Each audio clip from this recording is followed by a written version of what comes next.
contas, o juiz diretor do foro decidirá sobre a substituição do interventor ou remeterá os autos ao vice-corregedor-geral de justiça, se for o órgão nomeante, tá? Então, ou seja, se o diretor do foro for quem nomeou o interventor, ele, né, pode aqui eventualmente decidir sobre a substituição dele. Ou, se o interventor foi nomeado pelo vice-corregedor, naquela hipótese que a gente viu lá de suspensão ou perda da delegação, ele informa para o vice-corregedor falando, ó, não aprovei as contas dele aqui, mas decida o que você vai fazer em cima.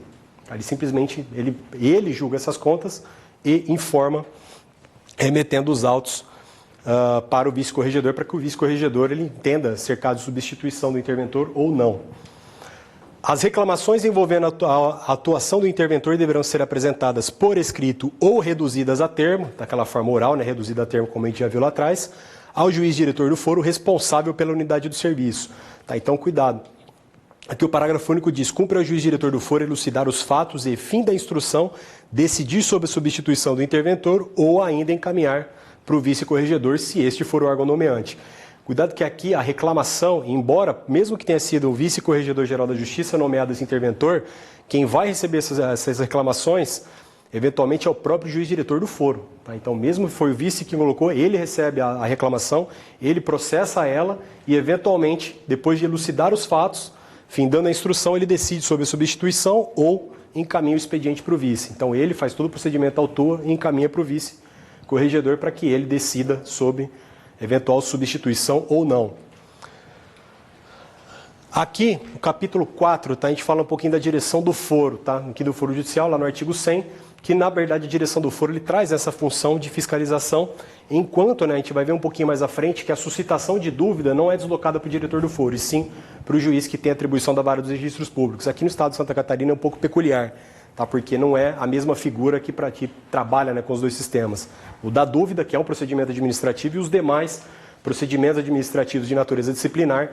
O disciplinar vai para o foro e a suscitação de dúvida vai para a vara de registros públicos, tá?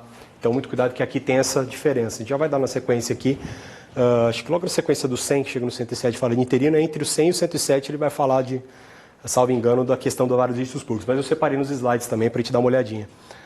Artigo 100. Quanto às atribuições, à forma de designação, ao modo de exercício, ao prazo do mandato do juiz-diretor do foro, aplicam-se as disposições previstas lá no Código de Divisão e Organização Judiciária do Estado de Santa Catarina e fixadas pelo TJ. E cuidado, viu? Terceira fase sempre tem lá no ponto 10 aqui da UIESES, como eles costumam dividir, né, por pontos por sorteio, o temido Código de Divisão e Organização Judiciária. E é lá que ele traz as questões relativas a prazo, mandato, a forma, né, de recondução, geralmente sempre permitida somente uma, geralmente prazo de 2 anos, desde que não extrapole o exercício do corregedor atual. O artigo 101, vincula-se a direção do foro à secretaria, à distribuição, à contadoria, o serviço social, a central de mandados, o oficialato de justiça, o oficialato da infância e juventude, o setor de suporte informática e os demais agentes não ligados ao juízo determinado. Cuidado, tá? O IES, quando ele pergunta isso aqui também. Tá? A gente vai ver na sequência que fala dos serviços auxiliares, que aqui não estão incluídos, atividade notarial registral, que são questões que o IES também costuma cobrar. Parágrafo único. Na prática de atos jurisdicionais, todos os agentes subordinam-se ao juízo respectivo. E o 102, o juiz diretor do foro designará os oficiais de justiça que permanecerão à disposição do juízo durante o expediente para o cumprimento de medidas consideradas urgentes pelo prolator da decisão. Então, aqui são algumas das atribuições do diretor do foro, além da que a gente já trabalhou no extra lá, que são para recepcionar as declarações, reclamações, pedidos de reclamação disciplinar, pedidos de correção ordinária, etc. Aqui, seção 2, entrando para o artigo 103, nós temos aqui do extrajudicial disposições gerais. Vejam que aqui a parte do estudo das normas de Santa Catarina é um pouco complicado. Ele fala de uma parte, depois ele vem aqui, ele faz um apanhado geral de consulta, aqui que a gente já trabalhou lá atrás, a suscitação de dúvida que está mais à frente, e a reclamação envolvendo emolumentos, que não é a mesma que a reclamação disciplinar. Tá? Então, os dois institutos recebem nome de reclamação, só que essa aqui é a reclamação de valor de emolumentos. Aquela que a gente olhou lá atrás é a reclamação disciplinar. Tá? Aquela é para instauração, eventualmente, de alguma sanção, né? Seja ela repreensão, multa, suspensão ou perda da delegação. Aqui é para verificar, na verdade, uma cobrança indevida de emolumentos. É um procedimento autônomo, oriundo dessa reclamação, que pode, eventualmente, culminar também naquelas sanções que a gente já trabalhou lá atrás. Tá? Ou seja, aquelas mesmas sanções daquelas as 4 da reclamação disciplinar. Então, aqui eles trabalham com esses 2 tipos de reclamação, 2 modalidades de reclamação. Então, serão processados na forma estabelecida no capítulo dedicado ao juízo de direito com competência em registros públicos. Então, cuidado, a gente falou do diretor do foro, a reclamação disciplinar, o diretor do foro que recebe. Aqui, a questão relativa a emolumento, suscitação de dúvida, vai, na verdade, para o juiz de direito com competência em registros públicos. Tá? Então, muito cuidado, porque o juiz diretor do foro é aquele que tem a atribuição administrativa e até mesmo a gestão financeira do próprio fórum circunscrição ali dentro daquela jurisdição, então do fórum físico ali. Enquanto o juiz da vara de registros públicos, onde houver, né, o juiz autônomo com atribuição de registros públicos, ou muitas vezes a incumbência de um juiz cível, né, que acaba exercendo a função também de registros públicos. Então é ele, e geralmente o juiz diretor do foro, ele fica destacado da sua função, adjudicante, principalmente em comarcas muito grandes, ele fica fora, né, da atribuição ali das decisões, né, jurisdicionais para poder exercer aquela função administrativa. Então, por muitas vezes, o próprio juiz de direito com competência de registros públicos não coincide com o diretor do foro. Então, são 2 figuras totalmente distintas. Um recebe determinados atos, o outro vão receber, no caso aqui, suscitação, a consulta e a reclamação envolvendo emolumentos. Tá? Então, muito cuidado que tem esse dualismo aqui. Artigo 104, que nas demais reclamações será observado o procedimento no livro 1, título 1, capítulo 5, seção 3, subseção 2, que a gente já viu lá atrás, que foram aquelas da reclamação disciplinar. E tal regramento poderá ser aplicado subsidiariamente ao procedimento legal destinado à apuração disciplinar da conduta do juiz de paz. Tá? Então, aqui, eventualmente, o juiz de paz, se ele tiver praticado algum ato disciplinar, passível, né, de sanção disciplinar, ele poderá ser, então, aplicado subsidiariamente esse regramento aqui. E eu separei para vocês também para a gente falar um pouquinho do juiz de paz, embora creio eu que a professora Márcia Fidelis venha falar com vocês, mas como ele está dentro da parte administrativa aqui da teoria geral, eu vou falar com vocês um pouquinho sobre ele também.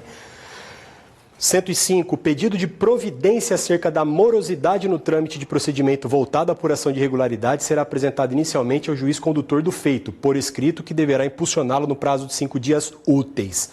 Tá, aqui mais um prazo diferente do que a gente já trabalhou lá, geralmente de 5 dias, que seria aqui o prazo de 5 dias úteis no caso de pedido de providência pela morosidade de um trâmite voltado à apuração de irregularidade. E na hipótese inequívoca de urgência, o pedido será apresentado diretamente à Corregedoria Geral da Justiça. Então, muito cuidado, que aqui na simetria do que está voltado para o juiz da vara de registros públicos, a gente trabalha com o Corregedor Geral. Lá atrás, quando a gente estava trabalhando com o juiz diretor do foro, seria o vice-corregedor geral. Então, isso é o que mais me dá medo de ficar trabalhando com esse sistema do IES. Ele pode trazer para vocês que alguma questão dessa aqui, inserir o vice aqui eventualmente, que vai tornar a questão incorreta, ou eventualmente no que a gente trabalhou lá atrás na reclamação disciplinar, envolvendo o corregedor geral, que também seria incorreto. Ou seja, trocando diretor do foro com registros públicos e eventualmente corregedor com o vice. Então, umas atribuições bem confusas, né, da forma como eles trabalham aqui. Artigo 106. A nomeação e acompanhamento das atividades do interventor seguirão os procedimentos previstos lá atrás, que a gente já viu, tá? A seção 4 foi o que a gente olhou na anterior, lá do capítulo 5. E aqui na sequência, no 107, aqui no 107, onde ele menciona o interino. Tá? Então, o que é o interino aqui? O artigo 107, que o interino, preposto do Estado delegante, tá? Então, gravem essa informação, designado pelo juiz diretor do foro para responder pelo expediente, então ele também é designado pelo diretor do foro, assim como aconteceu com o interventor, e lembrando que também pode ser designado o interventor pelo vice-corregedor, enquanto a interinidade, em tese, sempre pelo juiz diretor do foro. Tá? Então não veria uma nomeação de interino pelo vice-corregedor, e sim, somente o interventor pode ser nomeado pelo vice-corregedor. Ele responderá pelo expediente, será aquele que, na data da vacância, exercerá mais tempo a função de escrevente substituto, ainda que não seja o substituto legal. Então, essa norma aqui do Estado de Santa Catarina, ela corrobora o que a gente viu lá na Lei 8935, que alguns estados trabalham de maneira distinta. Traz para interino, na verdade, do parágrafo 5º, que é o substituto legal, que é o principal. Então, aqui nesse caso, ele traz, na verdade, o mais antigo da serventia, que seria, em tese, aquele que tem mais conhecimento, seria, então, o chamado a responder pela interinidade.